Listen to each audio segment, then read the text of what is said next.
할렐루야. 하나님의 위로하심과 또 은혜와 축복이 함께 하시기를 축원합니다. 24절기 중 소설이 막 지났습니다. 보통 우리나라의 겨울 날씨를 사만사온이라고 그러지 않습니까?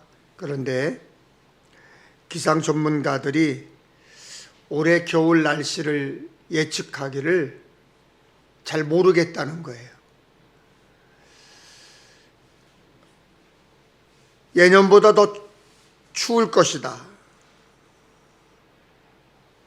또 기습 한파가 자주 올 것이다.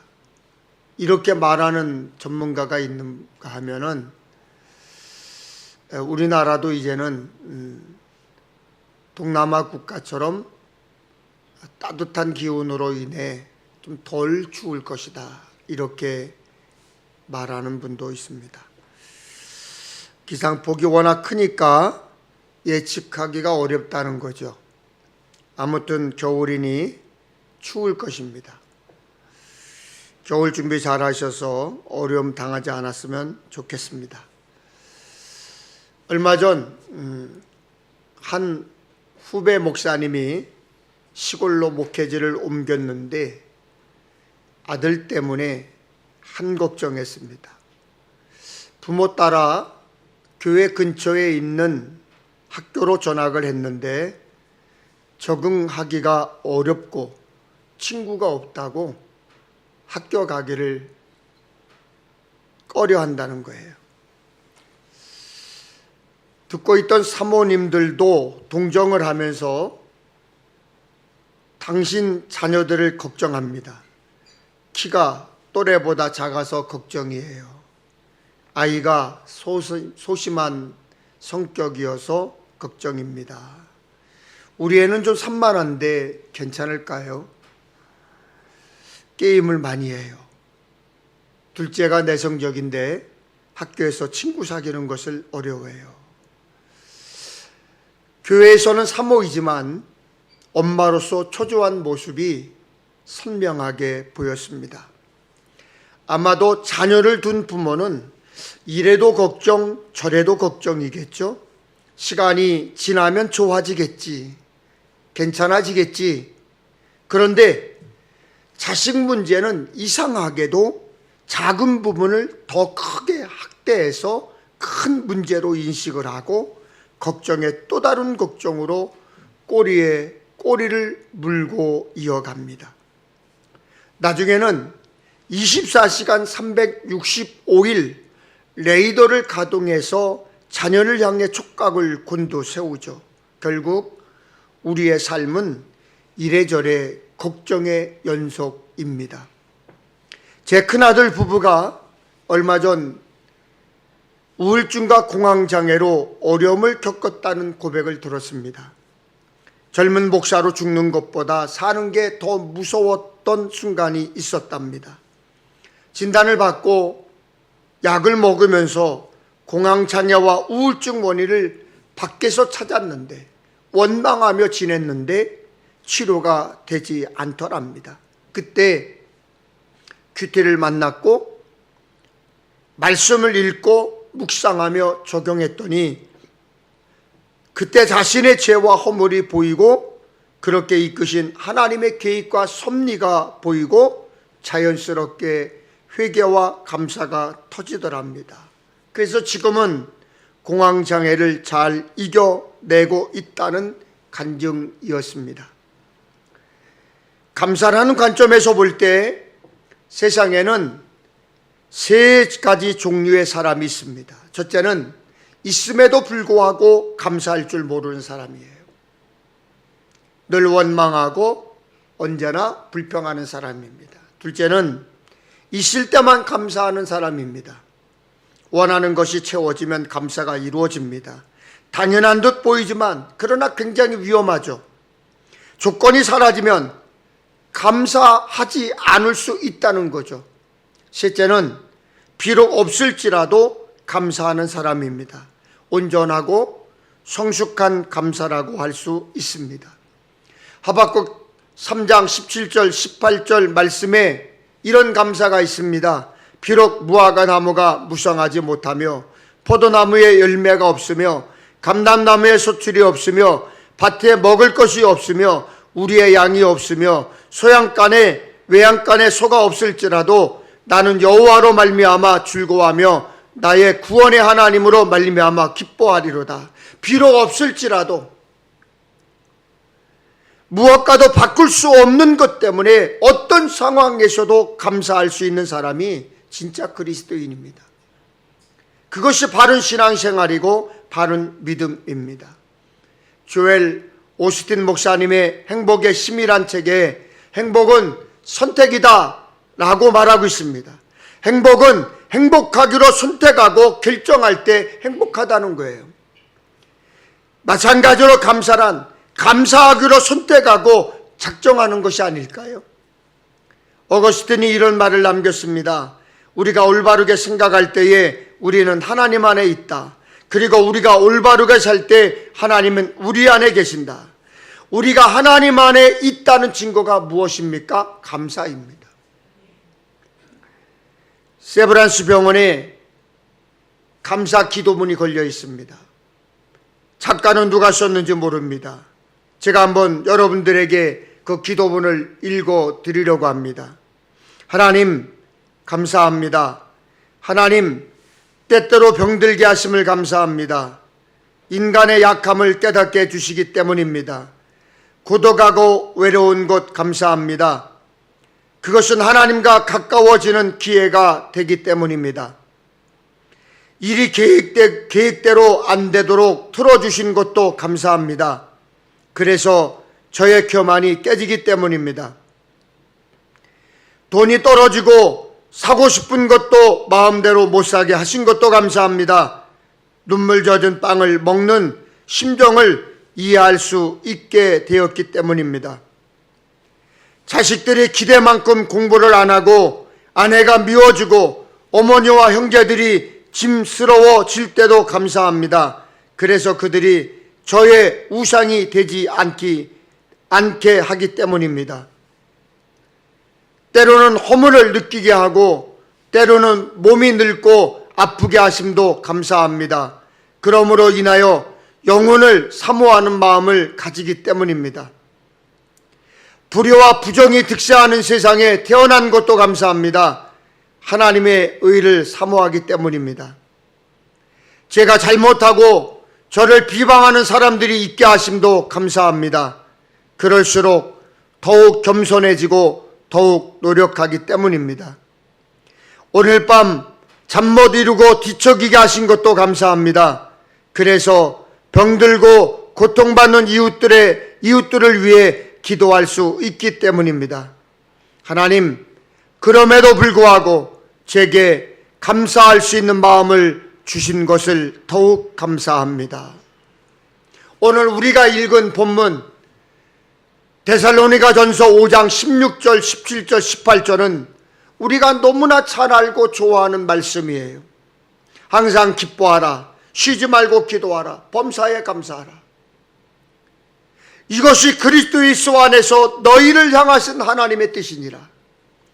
유진 피터슨의 메시지 성경에는 이 말씀을 이렇게 번역하고 있습니다. 이것이 그리스도 예수 안에서 살아가는 여러분에게 원하시는 하나님의 방식입니다. 사실 이 세 가지의 삶의 방식 모두가 하나님께서 원하시는 크리스천의 삶의 방식입니다. 그리고 이 세 가지 삶의 방식은 모두가 연결되어 있습니다. 어떤 환경에서도 기도할 힘은 끊임없이 기도하는 사람들이 가지는 특권이지요. 어떤 상황에도 감사할 수 있어야 항상 기뻐할 수 있지요. 반대로 기쁨이 없는데 어떻게 감사할 수 있습니까? 그래서 이것이 삶의 방식이라는 것입니다. 아무나 할 수 있는 것이 아니라 그리스도에게 속한 자들의 삶의 방식이라는 거죠. 한 가지 예화를 들겠습니다. 2-3달 전, 정확히 9월에 아주 가까운 목사님으로부터 연락이 왔습니다. 사모님이 몸이 안 좋아서 병원에 갔는데 진단에 암이라는 거예요. 건강했기에 걱정하지 않고 편하게 병원에 갔는데 느닷없이 암이라는 거예요. 그 암 진단을 받고 너무나 당당하고 당황스럽고 고통스럽다는 거죠. 하나도 준비되지 않았는데 뼛속까지 스며드는 그 고통이 이루 말할 수 없다는 거죠.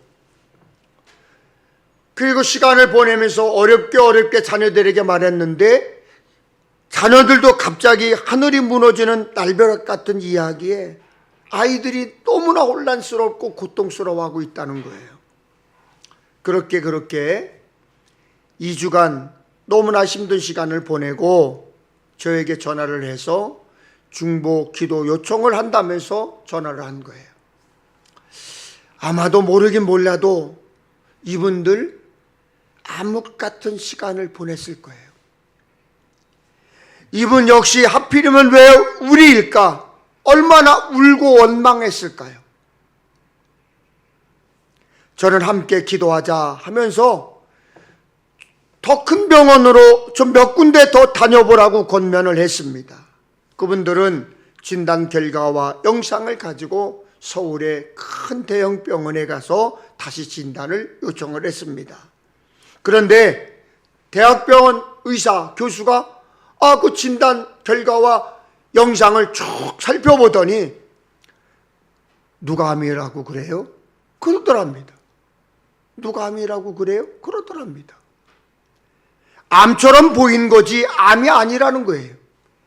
너무너무 고통스러웠는데 하늘이 무너지는 아픔이 임했었는데 암이 아니라는 소리를 듣자마자 얼마나 감사한지 하나님 감사합니다. 원망하고 의심한 것 회개합니다. 그리고 그 자리에서 무릎을 꿇었다는 거예요. 저는 깨달았습니다. 그렇구나. 이게 하나님이 우리에게 주시는 삶의 방식이구나. 이게 하나님께서 우리에게 주시는 삶의 계획이고 뜻이구나. 여러분, 어려운 때 기적을 베풀어 주신 하나님의 은혜가 더 감사할까요? 아니면 그런 어려움 없이 사는 것이 더 감사할까요? 여러분 생각에는 어떤 것이 더 감사한가요? 중요한 것은 언제나 감사할 수 있다는 것이죠. 감사, 기쁨, 기도가 하나님께 속한 자들의 삶의 방식이라는 것 여러분 이해되십니까? 오늘 본문 말씀 중에 우리가 주목해야 할 구절이 있습니다. 예수 그리스도 안에서 라는 것입니다. 예수 그리스도 안에서라는 것입니다. 기쁨과 기도와 감사의 생활 방식이 하나님의 뜻인데 이 뜻은 아무에게나 적용이 되는 것이 아니라 예수 그리스도 안에 거하는 자들에게 해당되는 거예요. 아나운서 김은성, 김재원이 쓴 책 리더의 7가지 언어라는 책이 있습니다. 거기에 공감 능력이라고 하는 챕터가 있어요. 2011년 12월 과학 잡지 사이언스에 발표된 연구 결과입니다. 2마리의 쥐를 함께 생활하게 하고 2주가 지난 뒤 한 마리는 우리 안에 두고 다른 한 마리는 자유롭게 풀어 놓았습니다. 우리의 잠금 장치는 바깥에 있는 쥐만 풀 수 있습니다. 자유로운 쥐는 우리의 갇힌 쥐를 꺼내 주려고 합니다. 그런데 결정적인 순간에 자유로운 쥐 옆으로 먹음직스러운 먹이가 떨어집니다. 놀랍게도 실험한 쥐의 52%가 먹이를 포기하고 동료를 구합니다. 이제는 반대로 갇혔던 쥐를 풀어주고 자유로운 쥐를 가둬놓으면 같은 상황에서 80%가 먹이를 버리고 동료를 구했다고 합니다. 함께 살아가는 우리의 동료, 그리고 사랑하는 사람들 중 엄청난 재물과 명예가 떨어졌을 때 어려움에 빠진 동료를 구할 사람이 얼마나 될까요? 인간의 전도 예배는 타인과 공감할 수 있는 거울 누런이 설계되어 있는데 계속해서 반응하는 습관을 지녀야만 태화되지 않는다고 그래요. 여러분, 그렇다면 공감하는 것도 훈련이고 습관이라는 거죠. 요즘 우리나라의 정치는 우리가 살아가는 삶의 방식이 그대로 드러나고 있습니다. 이웃과의 삶의 방식 역시 그렇습니다. 그저 누군가의 허물이 드러나면 끝까지 잡아 물어 뜯고야 속 시원한, 너무 이상적일지 모르지만 누군가의 아픔을 같이 아파해주는 사람이 나오면 좋을 텐데, 우리의 정치와 사회와 삶의 자리를 바꿀 수 있는 사람들이 누구일까요? 누군가의 어려움과 아픔을 공감해주는 사람들이겠죠. 그런데 그 사람들이 누군가요? 요즘 젊은이들이 변변한 직업을 갖고 결혼하는 것 너무나 어려운 현실입니다. 경기도 어렵지요. 학생들은 학생들대로, 부모는 부모대로. 하지만 누군가 함께 아파해 주는 사람이 있다면 이겨나갈 수 있지 않겠어요? 공감 능력은 생활 방식으로 익숙해질 수 있습니다. 크리스천의 삶의 방식 역시 그리스도 안에서 익숙해질 때 항상 기쁨을 누리고 쉬지 않고 기도하고 범사에 감사를 고백할 수 있는 거예요.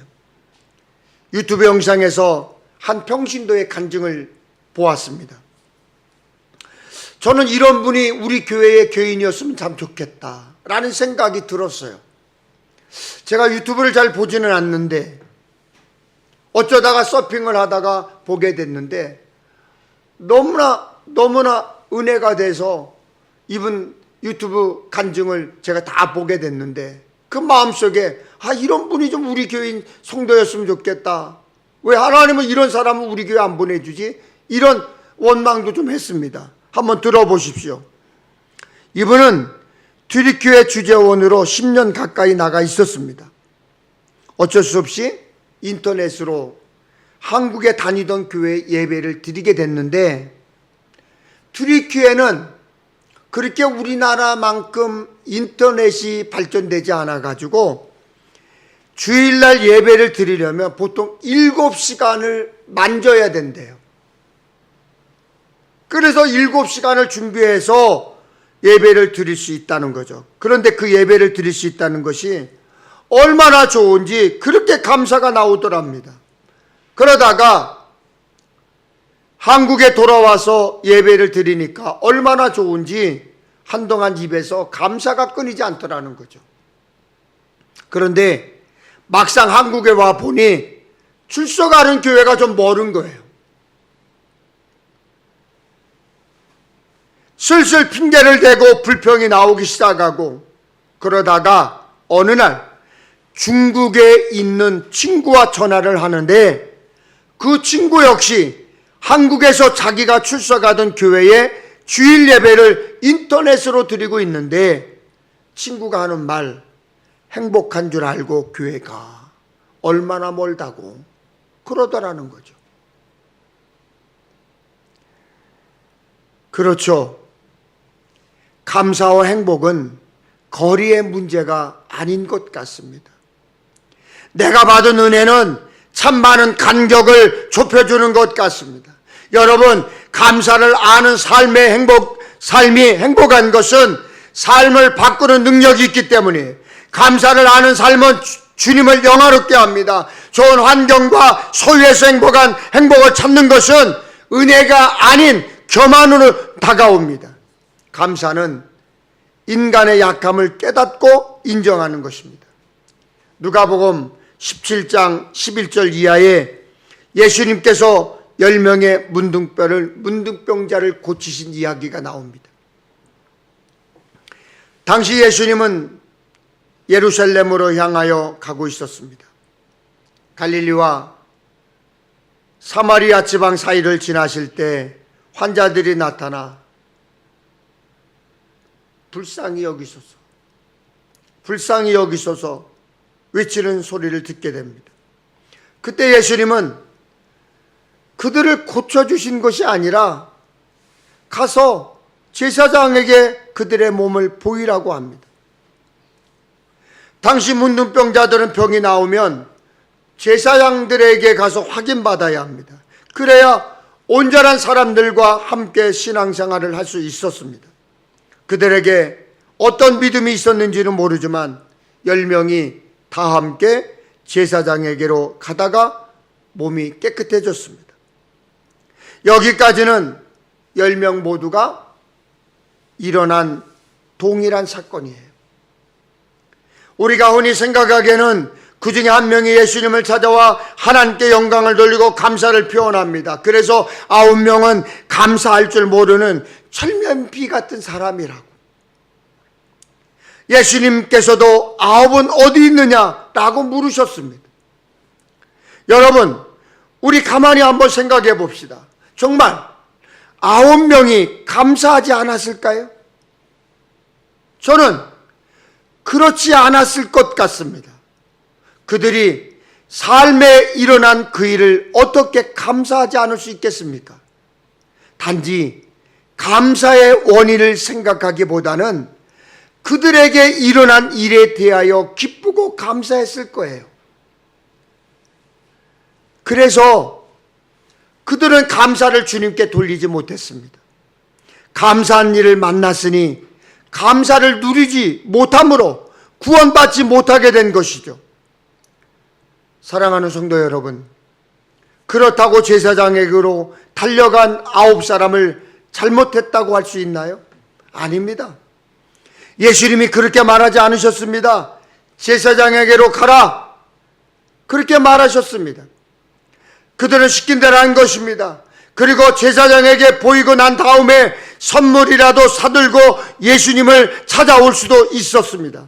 그렇게 한다면 사마리아 사람보다 더 신중하고 현명하다고 말할 수도 있을 것입니다. 다만 우리는 제사장에게로 간 9사람보다 예수에게로 돌아온 사마리아 사람의 마음이 그들과 달랐다는 거예요. 예수님은 제사장에게로 가라고 했지만 그는 가는 도중 예수에게로 돌아왔습니다. 예수가 생각났습니다. 아무런 조건도 없이, 아무런 대가도 없이 자신을 그렇게 깨끗하게 해준 예수에 대한 마음이 치솟아 올랐습니다. 그런 제사장에게 가는 것보다 먼저 예수님을 찾아보는 것이 순서라고 생각한 거예요. 사랑하는 여러분, 이 경계가 보이십니까? 느껴지십니까? 제사장에게로 가는 마음과 그 순간 예수가 먼저 생각나는 그 마음, 경계 말입니다. 사마리아 사람은 이 경계에서 진정한 감사를 듣겠습니다. 내가 아닌 너를 선택했습니다. 나가 아닌 예수를 기억했습니다. 감사란 이렇게 내가 아니라 너를 기억하는 행위이고 마음입니다. 이것이 온전한 감사예요. 우리는 대부분 문득병을 거친 9사람처럼 자기 중심적으로 살아갑니다. 모든 게 나 중심이에요. 너에게로 건너뛰어야 하는데 사마리아 사람처럼 움직이지 못합니다. 너에 대해 모질게 대하고 조금 더 생각하지 않습니다. 감사는 이런 작은 차이에서 시작되는 거 아닙니까? 누구나 마음의 경계에서 살아요. 제사장에게로 갈 것인지 아니면 예수에게로 먼저 갈 것인지의 경계 말입니다. 사실 그의 손에는 아무런 선물 보따리도 들려있지 않았습니다. 그저 예수를 먼저 생각하는 마음뿐이었어요. 나를 건너뛰어서 너에게로 넘어가는 마음이 있었습니다. 이게 아주 큰 감사였던 거예요. 감사란 이런 거 아닙니까? 예수께 돌아오지 않고 제사장에게로 직행을 한 9사람의 마음에는 이런 감사의 마음이 아닌 다른 감사가 들어 있었을 거예요. 그들은 자신들의 몸이 깨끗해진 것을 아는 순간 매우 기쁘고 들뜨고 흥분했을 것입니다. 이제 돌아가 자기를 내다버린 가족들을 만나고 자기를 향해 손가락질하던 이웃 사람들에게 당당한 모습을 보여주고 싶었을 거예요. 그래서 떳떳하게 사회에 복귀하고 싶었을 것입니다.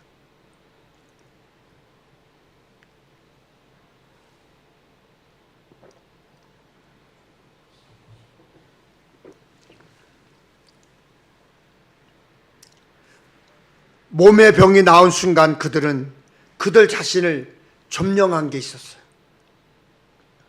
바로 나야죠. 내가 나를 점령한 거예요.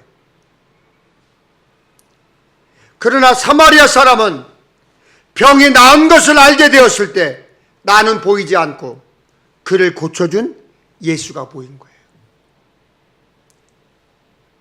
누가복음 17장 17절 18절 말씀을 보십시오. 예수께서 대답하여 이르시되 10사람이 내 깨끗함을 받지 아니하였느냐? 그 9은 어디 있느냐? 이 이방인 외에는 하나님께 영광을 돌리러 돌아온 자가 없느냐 하시고, 이례적으로 예수님은 세 마디의 질문을 쉬지 않고 쏟아냅니다. 그만큼 긴장감이 있다는 뜻이죠. 그러나 이 질문은 어떤 특정인을 향한 것으로 보기는 어렵습니다. 지금 와서 감사하며 엎드린 사람에게 이 이방 사람 한 명밖에 없느냐 물을 수는 없습니다. 한 명밖에 없는 거야 하는 게 아니라는 거예요.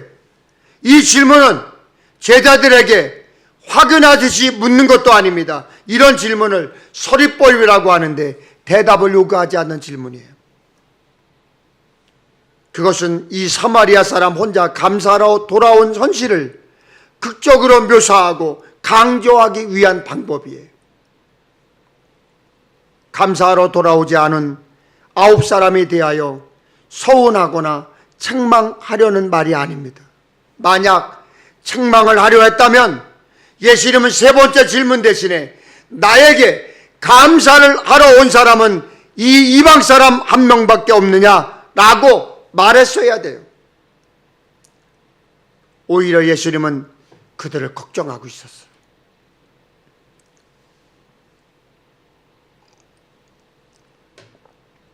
그들의 몸이 나았다고 인생의 모든 문제가 해결되는 것은 아니기 때문이에요. 몸이 깨끗해진 것 은혜입니다. 그러나 예수님이 생각하시는 진정한 선물은 모든 것이 나를 벗어나 너를 보는 거예요. 이것은 하늘나라와 하나님을 보는 거예요. 이렇게 자기밖에 모르는 사람들이 타인을 인식하고 함께 살아갈 마음으로 가던 길을 돌아설 때 그것이 하나님께 영광을 돌리는 거예요. 그래야만 인간은 진정으로 깨끗해진다 할 수 있습니다. 예수님은 그와 같이 인생에 가던 길을 전환한 사람을 구원받았다 그럽니다. 예수님은 그들이 돌아와 감사하다고 인사하지 않아서 섭섭한 게 아니에요. 인생의 가치와 목표를 바꾸지 않고 1차원적인 문제를 끝나버리는 것이 안타까웠던 거예요. 예수님은 그 시대의 모든 사람이 전혀 다른 삶의 가치관과 목표를 살기를 원하셨습니다. 이런 안타까움 때문에 그 9은 어디 있느냐 이렇게 물으신 거예요.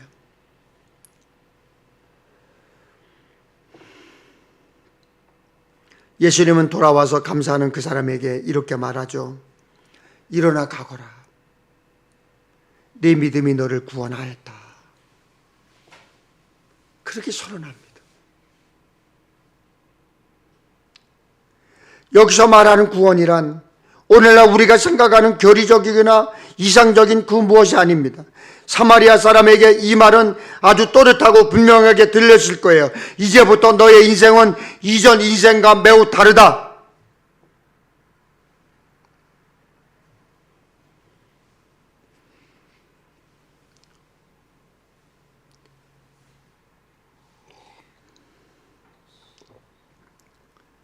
사마리아 사람이 병을 고쳤다고 세상은 달라지지 않습니다. 그러나 사마리아 사람은 달라졌습니다. 그의 인생관, 가치관, 삶의 목표가 달라졌어요. 그런 의미에서 그는 구원을 받은 거예요. 주님은 그것을 말한 거예요. 여러분, 지금 우리는 감사를 회복해야 할 때입니다. 회복은 과거를 되돌려 놓을 수는 없지만 우리의 미래를 바꾸어 놓는 능력이 있습니다. 감사를 회복하려면 우리의 미래를 바꾸어 놓을 수 있어야 돼요. 그 어떤 위대한 삶보다 짧은 키워드, 감사가 변화를 일으키고 회복을 가져옵니다. 여러분에게 이런 음성이 들렸으면 좋겠어요. 내가 지금 가지고 누리고 있는 것에 감사할 줄 아니? 네가 원하는 것을 얻지 못함을 깨닫고 감사하니? 여러분, 감사는 감동을 주고 더불어 갑절의 은혜와 복을 가져오는데 감사의 효력은 감사할 때 나타납니다. 그러나 감사가 멈추면 감사할 일도 멈춥니다. 여러분이 기억하실지 모르지만 연초에 기도노트와 감사일기를 쓰자고 했습니다. 우리 인생의 평생 프로젝트는 하나님께 365일 감사 편지를 쓰는 거예요. 그 편지를 쓰다 보면 잊힌 감사가 또렷하게 기억되고 감사가 감사를 이을 것입니다.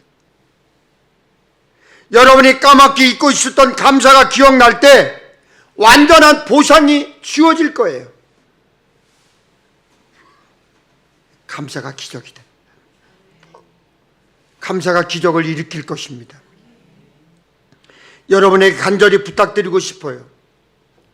정말로 여러분에게 담임 목사로서 간절히 부탁드리는 것이 있어요.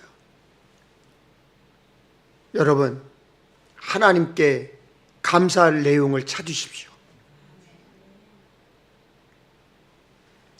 여러분의 삶, 모든 것에 감사의 씨앗을 심어보십시오. 설령 만일 감사를 발견하지 못해도 적어도 더 나빠지진 않을 거예요. 감사일기를 써보십시오. 그리고 기다려보십시오. 그 과정을 통해 아주 의미 있는 은총으로 축복받았음을 뚜렷하게 느낄 것입니다. 언제 어디서나 은총과 축복을 볼 수 있을 것입니다. 예전에 발견하지 못하고 지나쳤을 은총과 축복을 발견하게 될 거예요. 여러분의 삶에서 이제 감사를 주셔야 합니다. 지금 내가 가지고 있는 것에 대해서 감사하는가? 지금 내가 가지고 누리고 있는 것이 당연하지 않다는 것을 알고 있는가? 나에게 감사를 잊게 한 사람이 누구지? 내가 누리는 감사의 영광을 누구에게 돌리지? 내가 드린 감사로 누가 기뻐하고 행복하지? 우리 함께 찬양하겠습니다.